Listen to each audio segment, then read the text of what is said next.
Step. Sekarang ni segmen kenali lah. Ya, kamu suka kan segmen kenali? Mestilah saya suka. Kita bolehlah belajar eksperimen baru kan? Betul tu kawan-kawan. Jom kita saksikan. Kenali at Kids on 2. Saksikan.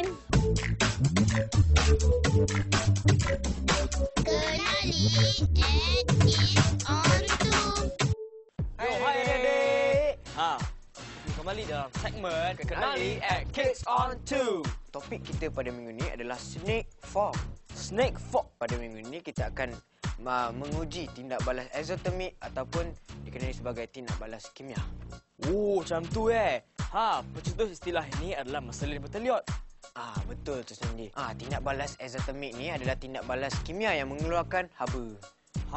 Perkataan exothermic tu berasal daripada bahasa Greek, dari mana X bermaksud di luar, thermic pula maksud panas. Wah. Panas, babe. Apa kita tunggu lagi? Jom kita mulakan eksperimen. Jom kita bawa panas. Langkah yang pertama adalah kita harus menjaga keselamatan. Pakai glove. Kemudian tuangkan sedikit sabun pencuci pinggan ke mangkuk.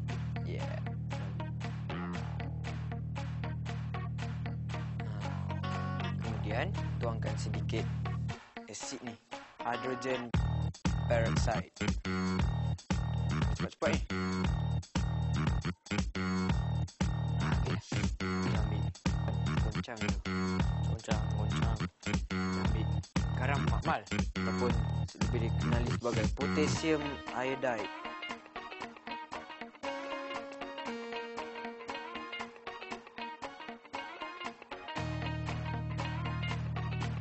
Naik dia. Oh, terbabung.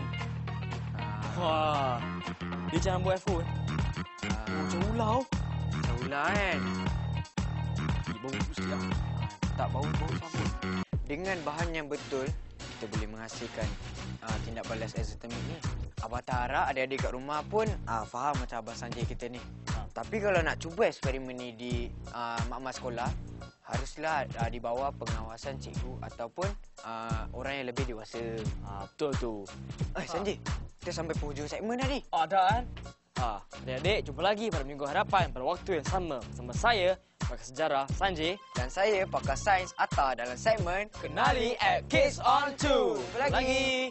Bye. Pasti ramai nak jadi profesor macam Atta dan Sanjay kan? Kalau macam tu, kenalah mahir dalam sains dan sejarah. Dah. Jom kita berehat sambil saksikan Turtle Heroes. Saksikan.